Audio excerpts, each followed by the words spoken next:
à ceux qui se demandent avec angoisse quand et comment nous allons céder à la guerre.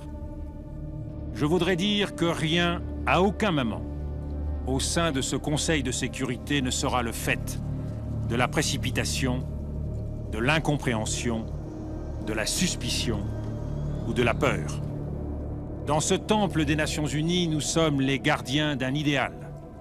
Nous sommes les gardiens d'une conscience. La lourde responsabilité et l'immense honneur qui sont les nôtres doivent nous conduire à donner la priorité au désarmement dans la paix. Ce 14 février 2003, la guerre qui est au cœur des discussions de l'ONU et contre laquelle s'élève la France par la voix de son ministre des Affaires étrangères est celle souhaitée par le président américain George W. Bush contre l'Irak de Saddam Hussein. 17 mois avant cette allocution, les États-Unis étaient touchés en plein cœur par les attentats les plus meurtriers de leur histoire.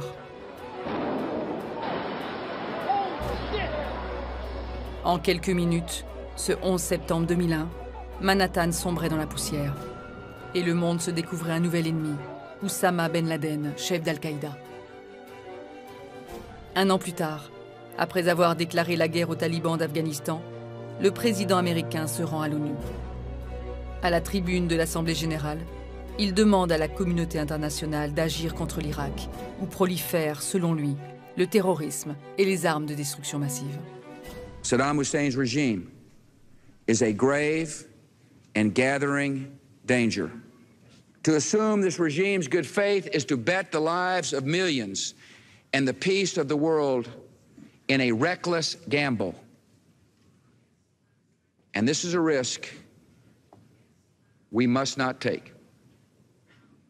George Bush, il dit Saddam Hussein est un énorme problème, il n'applique pas les résolutions du Conseil de sécurité, c'est une situation qui est absolument intolérable, qu'il faut régler. Et il faut adopter des résolutions qui seront très fermes et il a intérêt à les appliquer. Parce que si elles ne sont pas appliquées, à ce moment-là, il parle, il utilise des conséquences graves, enfin il donne des expressions qui montrent qu'il y aurait l'usage de la force et en toute hypothèse.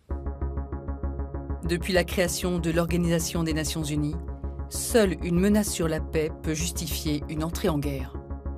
À l'automne 2002, la situation en Irak divise les membres permanents du Conseil de sécurité. Les États-Unis, soutenus par la Grande-Bretagne, sont favorables à une résolution qui autorise, en cas de non-coopération, l'usage de la force. La France, appuyée par la Russie et la Chine, refuse d'imaginer pour l'heure ce scénario. Le 8 novembre 2002, une première résolution est votée. Cette résolution 1441 donne un rôle très important aux inspecteurs. Ils vont porter l'évaluation, ils vont, si on trouve des choses, contrôler leur destruction et ils vont faire rapport au Conseil de sécurité. Au début de l'année 2003, alors que les inspections commencent à peine, les États-Unis déploient leurs premières unités dans le Golfe. Dans les couloirs de l'ONU, on s'interroge. George W. Bush serait-il prêt à partir en guerre sans l'accord du Conseil de sécurité? Le 19 janvier, le chef de la diplomatie américaine, Colin Powell, confirme la détermination de son pays au ministre français des Affaires étrangères. Colin Powell dit à Dominique de Villepin que le président est déterminé et donc ils vont y aller. Alors, ils vont y aller, quel que soit le résultat des inspections. C'est un problème. On vient d'adopter une résolution qui donne sa chance aux inspections et on dit que l'on ne pourrait utiliser la force que si le Conseil de sécurité le décidait, après avoir constaté que les inspections ne fonctionnent pas et qu'il y a une violation flagrante de la part des Irakiens. Le compte à rebours est lancé. Les sourires et les poignées de main ne sont plus que de façade. Le 23 janvier, le secrétaire à la défense américaine, Donald Rumsfeld, attaque par le verbe la France et son principal allié en Europe, l'Allemagne. You're thinking of Europe as Germany and France. I don't. I think that's old Europe. Quelques jours plus tard, le 5 février, l'Amérique poursuit son offensive diplomatique. À la table du Conseil de sécurité, Colin Powell présente des preuves qui, selon les services de renseignements américains, démontrent l'existence d'armes de destruction massive en Irak. L'Amérique dit-elle vrai? Beaucoup en doutent et attendent les conclusions des inspections. 9 jours plus tard, le 14 février, les deux inspecteurs Hans Blix et Mohamed El Baradei présentent leur rapport. Hans Blix, ce jour-là, il commence par dire on n'a rien trouvé. Et puis, il passe un message. Il dit que l'Irak a pris des mesures qui vont dans le sens d'un début de coopération, donc c'est ce qui souligne, de coopération active, de coopération sur le fond. Ce jour-là, quelques minutes après l'intervention des inspecteurs, Dominique de Villepin prend la parole. La question qui se pose aujourd'hui est simple. Considérons-nous en conscience que le désarmement par les missions d'inspection est désormais une voie sans issue, ou bien estimons-nous que les possibilités en matière d'inspection offertes par la résolution 1441 n'ont pas encore été toutes explorées? Au fil des mots, le ministre français répond en tout point au réquisitoire de Colin Powell. Personne ne peut donc affirmer aujourd'hui que le chemin de la guerre sera plus court que celui des inspections. Personne ne peut affirmer non plus qu'il pourrait déboucher sur un monde plus sûr, plus juste et plus stable. Car la guerre est toujours la sanction d'un échec. La voix est posée, contrôlée. Le silence se fait peu à peu. Derrière lui, ses conseillers attendent la fin de l'intervention que le ministre a travaillée jusqu'à la dernière minute.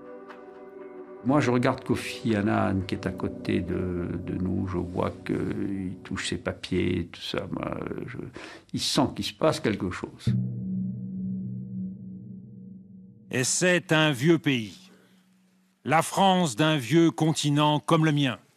L'Europe, qui vous le dit aujourd'hui, qui a connu les guerres, l'occupation, la barbarie. Un pays qui n'oublie pas et qui sait tout ce qu'il doit aux combattants de la liberté venus d'Amérique et d'ailleurs, et qui pourtant n'a cessé de se tenir debout face à l'histoire et devant les hommes. La vieille Europe vient de répondre au va-t-en-guerre. À la fin de ce discours, fait exceptionnel, le ministre français est applaudi.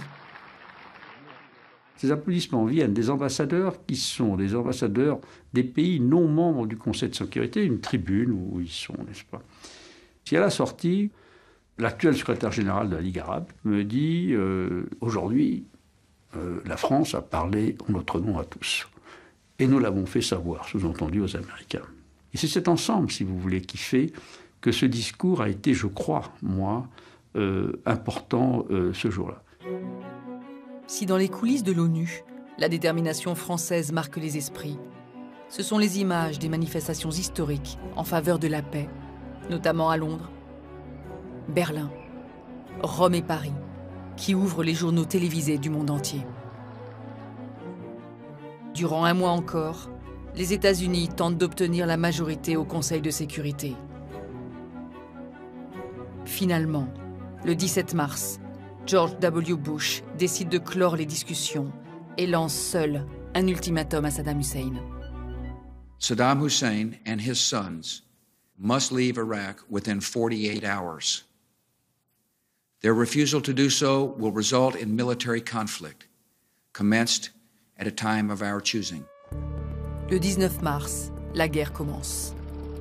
Les troupes anglo-américaines atteignent Bagdad en moins de 3 semaines. Devant les caméras, les derniers vestiges de la dictature irakienne sont détruits. Mais aucune arme de destruction massive n'est trouvée.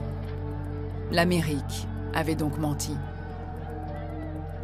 11 ans plus tard, c'est sur les ruines de cette intervention qu'à Mossoul, au nord de l'Irak, l'organisation État islamique proclame son califat. Le monde a désormais un nouvel ennemi. N'oublions pas qu'après avoir gagné la guerre, il faut construire la paix. Et ne nous voilons pas la face. Cela sera long et difficile, car il faudra préserver l'unité de l'Irak, rétablir de manière durable la stabilité dans un pays et une région durement affectés par l'intrusion de la force